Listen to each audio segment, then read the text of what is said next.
नमस्कार, KP news 24x7 में आपका स्वागत है। मैं हूं मानसी रंगदल। आइए देखते हैं इस वक्त के मुख्य समाचार। गुलबर्गा में 4 दिन का लगाया गया लॉकडाउन, कारोबार पूरी तरह बंद, आवाजाही पर भी पाबंदी, पुलिस की ओर से की जा रही है सख्ती। कोरोना संकट के बीच कर्नाटक के मुख्यमंत्री बीएस येडियुरप्पा को बदलने को लेकर अटकलें फिर हुई तेज। व्हाइट फंगस की वजह से मरीज के आंत में हो गया छेद, दिल्ली के अस्पताल में आया दुनिया का पहला मामला। 12 साल से ऊपर के बच्चों के लिए वैक्सीन तैयार, फाइजर ने केंद्र सरकार से की फास्ट ट्रैक मंजूरी देने की मांग। ब्लैक फंगस की दवाई दुनिया में जहां भी हो भारत लाए, प्रधानमंत्री मोदी का अधिकारियों को निर्देश।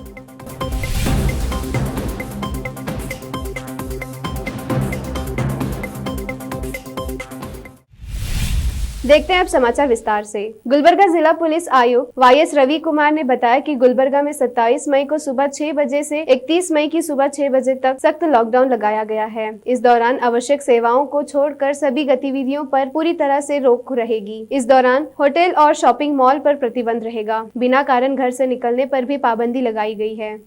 31st of May, morning 6 o'clock. The complete lockdown is absolutely required to break the chain of transmission of coronavirus in our city. So ultra, apart from the very extremely urgent and emergency services, all other things will kept shut.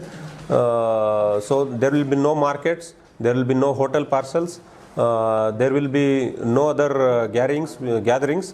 Only the medical shops and the emergency services at hospitals or the emergency vehicles of the fire department or emergency vehicles for attending the emergency duties of the electricity and other few emergency services will only be available. There will not be parcels, publics cannot come outside. Only the media people can come with their passes, and those performing the duties at the judiciaries will be allowed to function, allowed to roam in the road, and no other public is allowed to come to the roads for 4 days starting from 27 to 30.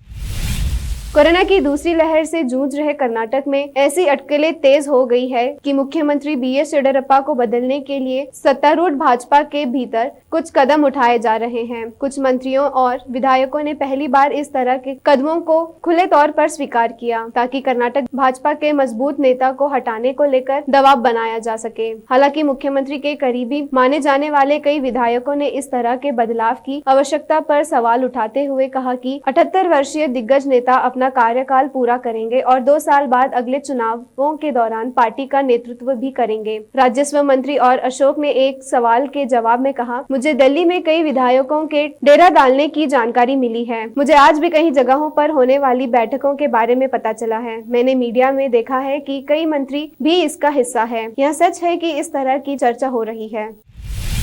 Corona virus संक्रमण के बीच white fungus की वजह से छोटी आंत और बड़ी आंत में छेद का मामला सामने आया है। दिल्ली के सर गंगाराम अस्पताल में इस तरह का केस मिला है। अस्पताल का दावा है कि यह विश्व में पहला केस है। 49 साल की महिला को पेट में दर्द और उल्टी की समस्या के बाद इसी महीने की 13 तारीख को सर गंगाराम अस्पताल में भर्ती कराया गया था। डॉक्टर अमित अरोड़ा ने बताया, 4 घंटे चली सर्जरी के बाद महिला की फूड पाइप, छोटी आंत और बड़ी आंत में हुए छेद को बंद किया गया। अमेरिका की दिग्गज दवा निर्माता कंपनी फाइजर ने केंद्र सरकार से कहा कि उसका कोविड वैक्सीन भारत में कोरोना वायरस के वायरेंट के खिलाफ उच्च प्रभावशीलता दिखाता है। विशेषज्ञों का मानना है कि देश में संक्रमण और मौतों की विनाशकारी दूसरी लहर के पीछे यह वायरेंट है। फाइजर ने केंद्र सरकार को यह भी बताया कि इसका टीका 12 साल से अधिक उम्र के सभी के लिए उपयुक्त साबित हुआ है और अहम बात यह है कि इसे 2 से 8 डिग्री सेल्सियस तापमान सीमा के बीच कोल्ड स्टोरेज सुविधाओं में 1 महीने तक सुरक्षित रूप से संग्रहित किया जा सकता है। अमेरिका फार्म दिग्गज कंपनी ने केंद्र सरकार से इस वैक्सीन के इस्तेमाल के लिए फास्ट ट्रैक मंजूरी देने की मांग की है और कहा है कि जुलाई से अक्टूबर के बीच 5 करोड़ खुराक रोल आउट करेगी अगर उसे सरकार प्रतिकूल घटनाओं के मामले में क्षतिपूर्ति या मुआवजे के दावों से सुरक्षा सहित महत्वपूर्ण नियामक छूट देती है।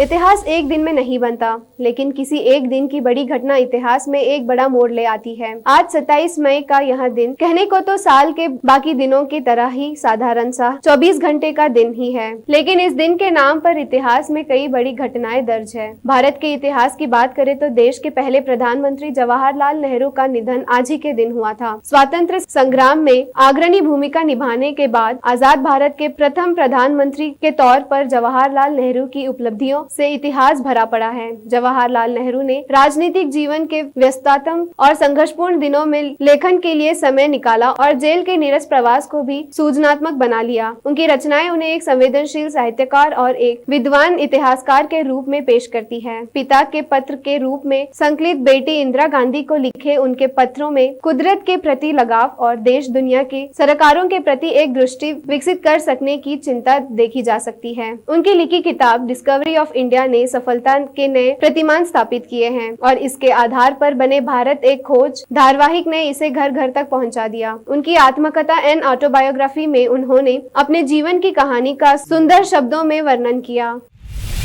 कोरोना वायरस के बाद अब भारत में महामारी का रूप ले चुके ब्लैक फंगस या म्यूकोरमाइकोसिस से निपटने के लिए सरकार युद्ध स्तर पर जुट गई है। इसके इलाज के लिए डॉक्टर ल्यूकोसोमल एन्फोटेरिसिन बी नाम के इंजेक्शन का उपयोग करते हैं। इस दवा के उत्पादन को बढ़ावा देने के लिए भारत सरकार ने 5 और कंपनियों को इसे बनाने का लाइसेंस दिया है। सरकारी सूत्रों के मुताबिक पीएम मोदी लगातार इस सिलसिले में अधिकारियों के साथ बैठक कर रहे हैं। उन्होंने अधिकारियों को निर्देश दिए हैं कि यह दवा दुनिया के जिस भी कोने में उपलब्ध हो उसे तुरंत भारत लाया जाए। उनके निर्देश के बाद दुनिया भर में फैले भारतीय दूतावास अपने अपने देशों में उपलब्ध इस दवा को भारत भेजने में जुट गए हैं। इस दिशा में किए जा रहे प्रयासों का असर देखने में मिला है। इसके लिए अमेरिका की गिलियड साइमेंस नाम की कंपनी से भी मदद मिली है।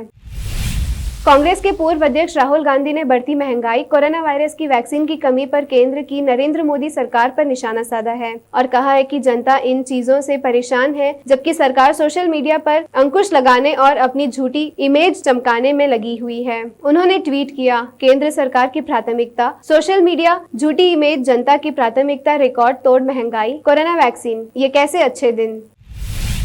अलीगढ़ मुस्लिम विश्वविद्यालय के जवाहरलाल मेडिकल कॉलेज में ब्लैक फंगस के 2 मरीजों का ऑपरेशन किया गया है। ऑपरेशन कामयाब रहा है। मेडिकल कॉलेज में लगातार इस तरह के मरीज आ रहे हैं। मरीज की हालत को देखते हुए ऑपरेशन करने जैसे कदम उठाए जा रहे हैं। ऑपरेशन करने वाले डॉक्टरों का कहना है कि कोरोना से ठीक होने के बाद ऐसे मरीजों को नाक में रुकावट, चेहरे में दर्द, सूजन, चेहरे का सुन्न होना, आंखों में धुंधलापन और आंखों से पानी आने की परेशानी हो रही थी। मेडिकल कॉलेज के प्रिंसिपल प्रोफेसर शाहिद ए सिद्दीकी का कहना है, कोविड के मरीज ठीक होने के 2 या 3 हफ्ते बाद ब्लैक फंगस का शिकार हो सकते हैं। इन मामलों में पूरे देश में वृद्धि हुई है। अगर ब्लैक फंगस के लक्षणों की बात करें तो नाक बंद होना, नाक गुहा में सूखी और काली परत का जमा होना, नाक तथा आंखों के आसपास काले धब्बे होना, आंखों में लाली और मिचमिचाहट, नजर का अचानक कम हो जाना, मुंह के अंदर खास तौर पर तालू पर काले धब्बे होने जैसे लक्षण सामने आते हैं।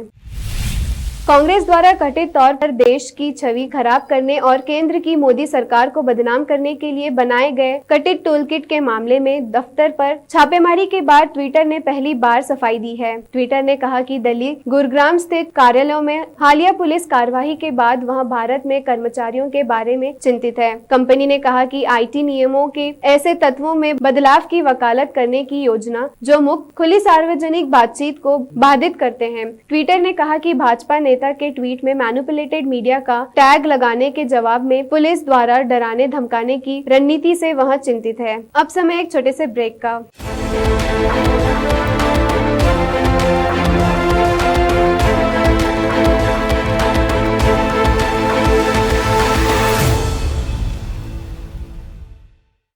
केपी चैनल के निर्देशक और नूर शिक्षण संस्थान के अध्यक्ष मोहम्मद अयाज खान ने एक बार फिर आगे आकर जरूरतमंदों की तरफ मदद का हाथ बढ़ाया। राज्य में अप्रैल माह से लॉकडाउन की स्थिति बनते हुए अब जब संपूर्ण लॉकडाउन किया गया है, ऐसे में रोज काम करने वालों का रोजगार छिन जाने या अन्य कामकाज बंद रहने से परेशान चल रहे लोगों को अयाज खान ने अपनी ओर से मुफ्त राशन किट वितरण किया। अयाज खान मुसीबत के समय लोगों की मदद के लिए आगे आए हैं। वह हमेशा लोगों के कठिन समय में उनकी किसी न किसी प्रकार से बिना किसी भेदभाव से मदद करते आए हैं। बीदर में लॉकडाउन के शुरू होते ही उन्होंने लोगों को संकट का सामना न करना पड़े इसलिए राशन किट वितरण किया। शहर में विभिन्न क्षेत्रों में राशन किट वितरण कर रहे हैं। इसके अलावा खान साहब के कॉलेज तक पहुँचे जरूरतमंद लोगों को भी किट दिया जा रहा है। अयाज खान का कहना है कि लॉकडाउन के कारण लोगों में परेशानी और डर है। ऐसे में लोगों का कामकाज बंद रहने से कठिनाई का सामना कर रहे लोगों को परेशानी न हो, इसलिए सभी धर्मों के लोगों को यह राशन किट बांटे जा रहे हैं। ब्रेक के बाद आप सभी का स्वागत है। देखते हैं आगे के समाचार।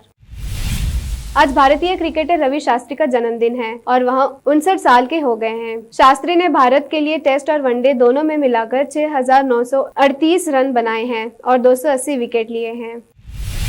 बॉलीवुड डायरेक्टर जोया अख्तर अपने पिता जावेद अख्तर और उनके दोस्त सलीम खान के जीवन पर एक डॉक्यूमेंट्री बनाने जा रही है। जोया अख्तर 2 साल से अपने पिता जावेद अख्तर और उनके दोस्त सलीम खान के जीवन पर फिल्म बनाने की सोच रही है। जोया उनकी जिंदगी पर एक डॉक्यूमेंट्री बनाएगी, जिसकी तैयारी उन्होंने शुरू कर दी है। जोया सलीम जावेद की जिंदगी से जुड़ी तमाम डॉक्यूमेंट्री तैयार कर रही है। कहा जा रहा है कि जोया को लगता है कि सलीम जावेद की जोड़ी ने राइटर्स को हिंदी फिल्म इंडस्ट्री में एक नया तोहफा दिया है और उनकी उपलब्धियों को सार्वजनिक किया जाना चाहिए। जोया पहले इस डॉक्यूमेंट्री को सिनेमाघरों में रिलीज करना चाहती थी, लेकिन अब इसे डिजिटल प्लेटफॉर्म पर रिलीज किया जा सकता है।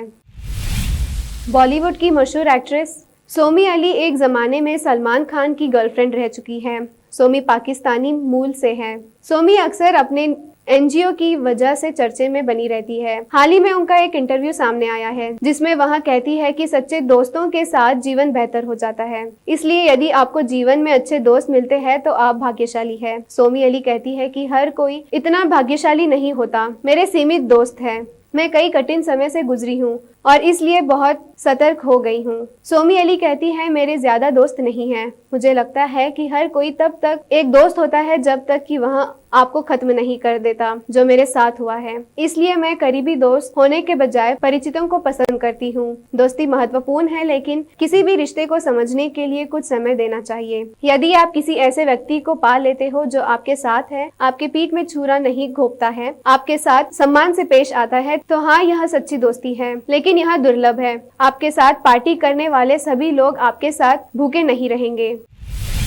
राखी सावंत और मीका सिंह का एक वीडियो इन दिनों सोशल मीडिया में खूब वायरल हो रहा है, जिसमें इन दोनों की लगभग 15 साल के बाद मुंबई में एक कॉफी शॉप के बाहर मुलाकात होती दिख रही है। विवाद के इतने वर्षों के बाद जब दोनों मिले तो इस दौरान दोनों एक दूसरे की तारीफ करते हुए नजर आए। मीका सिंह ने जहां बिग बॉस में शामिल होने के लिए राखी सावंत की तारीफ की, वहीं राखी सावंत भी मीका सिंह के सामाजिक कार्य की प्रशंसा करती हुई नजर आई। दरअसल राखी सावंत कॉफी शॉप पर जब फोटोग्राफरों से बात कर रही थी, तभी मीका सिंह ने वहां पहुंचकर राखी सावंत को हक किया। उन्होंने कहा कि अब हम अच्छे दोस्त हैं। इसके बाद मीका सिंह वीडियो में यह कहते हुए नजर आ रहे हैं कि वे वहां से गुजर रहे थे, लेकिन राखी सावंत को देखकर रुक गए। मीका सिंह ने यह भी कहा कि अगर बिग बॉस चला है तो सिर्फ राखी की वजह से ही। राखी सावंत मीका सिंह के मुंह से ऐसा सुनकर उनके पैर छूने लगी थी। आखिर में फिर एक बार देखते हैं मुख्य समाचार। गुलबर्गा में 4 दिन का लगाया गया लॉकडाउन। कारोबार पूरी तरह बंद, आवाजाही पर भी पाबंदी। पुलिस की ओर से की जा रही है सख्ती।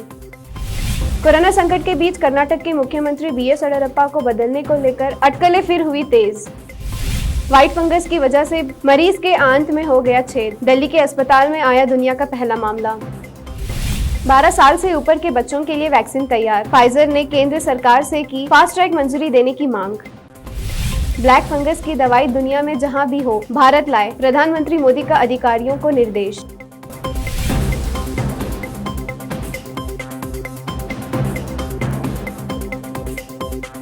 केपी न्यूज में फिलहाल इतना ही। देश प्रदेश के समाचारों के लिए देखते रहिए केपी न्यूज 24/7। धन्यवाद।